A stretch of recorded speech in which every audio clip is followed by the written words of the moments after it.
Bonjour, nous nous retrouvons dans cette capsule vidéo pour parler de votre e-book et surtout de sa matérialisation.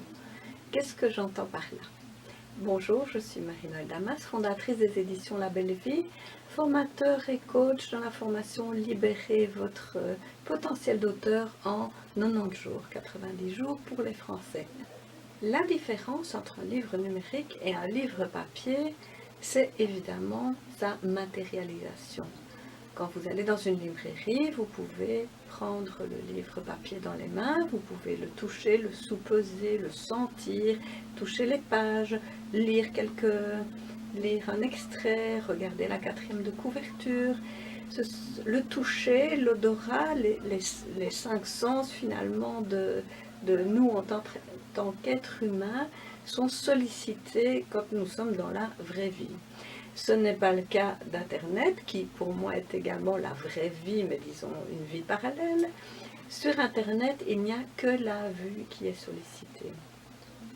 C'est pourquoi il est vraiment important d'avoir une belle cover et aussi une vue de votre livre en 3 dimensions. Cela permet de se rendre compte un petit peu de à quoi il ressemble. Évidemment, il ne ressemble pas à ça, mais le visiteur, le lecteur, l'acheteur potentiel va faire référence dans son cerveau à quelque chose qu'il connaît, un livre en 3 dimensions, et automatiquement toutes ces expériences passées de manipulation d'un livre vont lui revenir dans le corps, de telle sorte qu'il puisse avoir une représentation tridimensionnelle et peut-être, s'il a beaucoup d'imagination, quadridimensionnelle de votre livre, avec tous ses sens.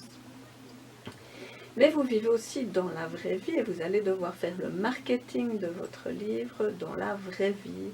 Même si c'est un livre numérique, vous allez en parler, vous allez peut-être donner des conférences, vous aurez envie de le donner ou de le vendre à vos élèves si vous organisez des formations.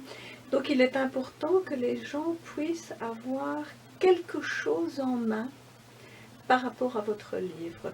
Si c'est votre livre numérique même, vous pouvez par exemple l'enregistrer sur un CD. Sa couverture, vous la réduisez au format de la boîte du CD et vous pouvez tout à fait vendre alors les CD en fond de salle, si vous faites une conférence ou si des gens vous demandent tiens où est-ce qu'on peut trouver votre livre, s'ils sont là en face de vous et que vous avez votre CD tout prêt à leur donner, vous êtes sûr d'avoir l'argent. Sinon, ils vont dire, ah ben oui, voilà, ok, j'irai voir sur Amazon, vous devrez, ou sur votre site, vous allez devoir donner votre carte de visite, vous n'êtes pas sûr que les gens vont y aller. Voilà, donc si vous avez la possibilité de le vendre tout de suite, c'est mieux que de le vendre peut-être un peu plus tard. Donc le CD, c'est vraiment un bon truc. Maintenant, vous pouvez, quand vous parlez de votre livre, c'est comme si vous vous vendiez également. Vous pouvez faire des petites cartes de visite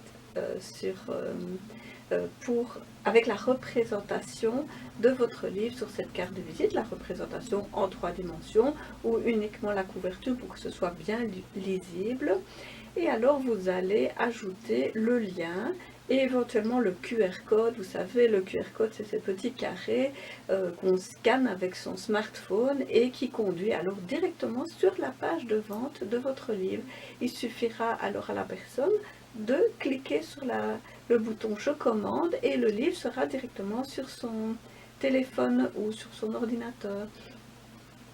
Donc plus vous allez faciliter l'accès et vous allez diminuer le nombre d'opérations entre la découverte de votre livre et l'achat, mieux ce sera. Donc dans la même veine, vous pouvez faire des cartes postales, vous pouvez faire des marque-pages à insérer dans un vrai livre. Donc retenez bien ceci, plus vous matérialisez votre livre, moins vous avez d'étapes entre la parole autour de votre livre et le processus d'achat, plus vous allez vendre de livres. Bye bye.